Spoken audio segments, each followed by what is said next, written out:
Hey guys, Jack here, today bringing you a little tips and tricks video for some new things that we've seen in the Battlefield 4 beta. Now, I wanted to put this video together because I'm seeing a lot of people on the forums, on YouTube, on Twitter asking questions about what does this do, what does that do. There are a lot of new things in Battlefield 4 compared to Battlefield 3. In this video I'm going to show you some of the new things, how to use them, and also the most popular questions that people keep asking. So I thought I'd start off with the RPGs and the lock-on feature that they have. Obviously in Battlefield 3 RPGs do not lock on, you have to manually aim and fire them. In Battlefield 4, with a bit of teamwork, you can actually lock onto things.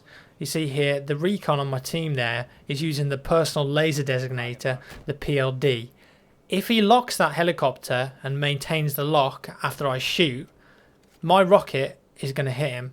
Simple as that. You can use this on all sorts of vehicles, land, air and sea. Here you see I'm locking onto the tank, locks on and it's guided towards him. Once again, a helicopter here, my teammate is next to me, he gets locked, I shoot, the missile guides itself. I'm not controlling that or anything, it simply locks onto the target. Remember, of course, vehicles can flare this so the rocket doesn't hit, but if they don't flare it and it doesn't bump into anything before it hits them, then you're probably going to take them out. So yeah, all you need to do that, get an RPG, get someone in your squad or on your team to lock up a vehicle with a PLD, personal laser designator, and fire away. Okay, next up I wanted to talk about the zeroing on the sniper rifles. So we're on top of the C flag here looking around and all of a sudden we spot a guy. Now he's quite far away. Let's take a shot. Completely missed. That's because my scope is incorrectly zeroed. I could have compensated but I could have missed.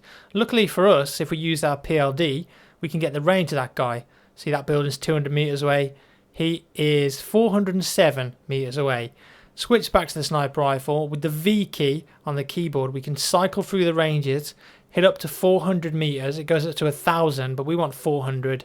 Put the crosshair on the center of his face and take the shot, and that will go bang on. So why would you want to do this rather than just keeping it zeroed at 0 meters and just aiming higher up and trying to compensate for the shot? Well, if you can get an accurate range of a target and you correctly zero the scope, that means that you're much more likely to hit with the first shot. Of course, if you miss with the first shot, he's going to hear it, he's going to see it, and he's going to be suppressed, which means he's probably going to get up, he's going to run away, he's going to start taking cover, and he's probably going to know where you are. However, if you zero in, you get the shot right first time, he's a dead man. There's nothing he can do. Next up, we're going to be looking at the Xm25 Air Burst. So this is one of the new gadgets that the support class get, and so many people just don't get how to use this and they think it's terrible. So I'm just going to do a little demonstration of how to use it. The clue is in the name here, guys. It's an airburst launcher, which means that whatever range it's locked onto, it's going to explode at that range, unless of course it directly hits something. And this thing is really useful for taking out people behind cover. This is how you use it. So I'm on the E flag here and I've just got my friend to help me demonstrate the purpose. So you can see that cover that I just went past, that's where my friends are going to be. I'm going to run down the stairs here, turn around and he should be there. Okay, right, I'm just going to pause the video here for a second because there are some numbers on the screen here that are quite important. So on the right hand side is the range of whatever that you're pointing at, which is 55. On the left hand side, offset is 3, I think it's always 3, but the airburst, ABRST, is set to 58. So 3 meters after 55, your projectile is going to explode. So the range of the target is 55, 3 meters later, at 58, it's going to explode and hopefully it's going to do some damage. So the whole purpose of this weapon is so you can kill infantry that are behind cover, because the projectile goes behind them, it explodes and it does maximum damage. So now I'm going to take a few shots at this guy. The range is 37, airburst is set to 42. So I'm firing above him and the projectile explodes at 42 meters. You see? I'm not clicking anything here. It's literally just going over his head and exploding 3 meters after it gets to him. And that's how you use it. Simple as that. You don't need to press anything else. All you need to do is look at your target, make sure that the airburst range is locked on correctly before you shoot, and the weapon should do the rest itself. Next up, we're going to be looking at the peeking system. So in Battlefield 4, they've added a contextual leaning system where if you're up against a corner, whether that be a left corner, right corner, or there's some cover that you can peek over, if you press the right click button when your character sort of leans the gun a little bit, you'll actually peek around that corner. This is what it looks like from a third person perspective. So you can see there he's peeking out When he's not peeking, I can't see his head, I can't see much of his body. He peeks out and I can see him. This is really useful for when you just want to check a corner but you don't want to expose your entire body. So you just go up to the corner, your gun will sort of lean slightly, you then aim down the sight and you're going to peek around that corner. Now this is what it looks like for smaller cover.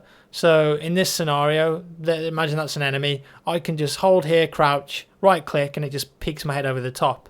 Not exposing much of myself. You can also go to the right and the left as well if you wanted to. Really handy. And I'm just going to show you what this looks like from my perspective as well if he's peeking above it. So you can see when he's crouched, can't see any of his body at all. If his name tag wasn't there, I wouldn't know it was there. But as soon as he peeks over, I can see a bit of his head. So this is a very powerful tool, and make sure that when you're playing, you're using it to the best advantage. Okay, next up, this isn't really a tip, so to speak, but it's something new to the game that's very interesting, and it's really going to improve a few of the infantry fighting mechanics. Doesn't seem like a big deal, but it really is. So what you notice here is that my mate Andy, his legs aren't glitching through the wall. Of course, in BF3, if you do this sort of thing, you're prone, you can actually back up into boxes and into walls. On BF4, you cannot do that. If you try and prone in a corner, it actually automatically pushes your character forward, which is great. It just means that you can't clip into the wall, you can't hide like 70% of your body and just camp in a corner without anyone seeing you or knowing you're there. So I'm just going to show you what this looks like. I can't go into the wall, I can't go any further back than that. Now, if I actually try and prone, if you watch this, I'm going to go prone and the game automatically moves me. I'm not moving forward there. Okay, so press Z on the keyboard to go prone now, and I let go, the game moves me. Okay, so basically it's just showing me that I can't be in that corner when I'm prone because my legs will be sticking through it, and it automatically pushes me forward, which means that you're not going to get any more of those annoying campers who just hide in boxes and hide in corners and you can only shoot a certain part of their body. Next up, battle pickup weapons and where you can find them. So in the Conquest version of Siege of Shanghai, there were 3 battle pickups. There might be a super secret one that I don't know about, but as far as I'm aware, there were 3. The first one is the M82A3 MID sniper rifle. This is found at the C flag, that's the Skyscraper, right at the top before it's been knocked down. If it gets knocked down, you can't get this again. It's a semi-automatic sniper rifle that also has a built-in rangefinder on there, so if you want to do some long-range sniping, you can do that, no problem. Additionally, it does damage to some vehicles, so you can do damage to attack helicopters, transport helicopters, jet skis, boats. The next one, which is also at the top of the C flag, just on the other side to the MA2A3, is the HVM2 Starstreak missile launcher. So you only get 2 shots with this, and it's a pretty beastly anti-vehicle device. It's got a self-lock-on mechanism. You don't need like a PLD or someone marking a target to use this. You literally just point at a vehicle, whether that's a helicopter or a jet or a tank. You point at it, you wait for the lock, and you got to maintain the lock. If you stop looking at whatever you're locking onto, the missile's going to miss. It's not a fire and forget missile. Also, as you can see, it can be flared. It's not like a guaranteed kill every single time. It's just a very powerful missile launcher, lock on, and you only get 2 shots. The last battle pickup is also on the C flag, but this is after the Skyscraper has come down. Now this is the M32 MGL. It's a 6-shot grenade launcher. I haven't really had much chance to use this, but it's pretty effective against infantry, and you can cause a lot of damage with this. I can see this being very useful against like a squad of players that are camped up in a corner, for example. You could definitely do some real damage with this. Last but not least, I want to show you guys how to take down the Skyscraper in this map, because there's still a lot of people who are a bit confused and they think you've got to take down all the pillars. They run around trying to blow them up and nothing ever happens. To take down the Skyscraper, you've just got to destroy the 4 pillars that are at the front. Simple as that. There's 2 in the middle, 2 on the outside. To destroy them, you've got to use things like tanks, RPGs, M320s, C4, so big explosive weapons, and that'll knock these things out. Now once you've taken all 4 down, you'll hear like an alarm start to play, and if you look up at the tower itself, the TV screens will sort of glitch out and there'll be an explosion at the bottom. It'll stop for a few seconds, then it'll come down. Now remember, if you're in the tower and you don't jump out, you're going to get killed. If you're in the ground floor and it falls down, you're going to get killed. Also, if you're in the water in front of the tower, it can actually fall on top of you and kill you that way. So make sure if this thing comes down and you're at the top, you get the hell out of there as quick as possible, or if you're near the ground or in the water, just try and swim away because it's going to land on you and you're going to have a bad time. And that's all for today, folks. I hope you enjoyed these little tips and tricks. There'll be plenty of more videos coming out like this, and I hope you're enjoying the Battlefield 4 content on my channel so far. It's really fun. I'm having a great time playing it, and if you haven't tried it yet, definitely check it out. Leave a rating and a comment as always.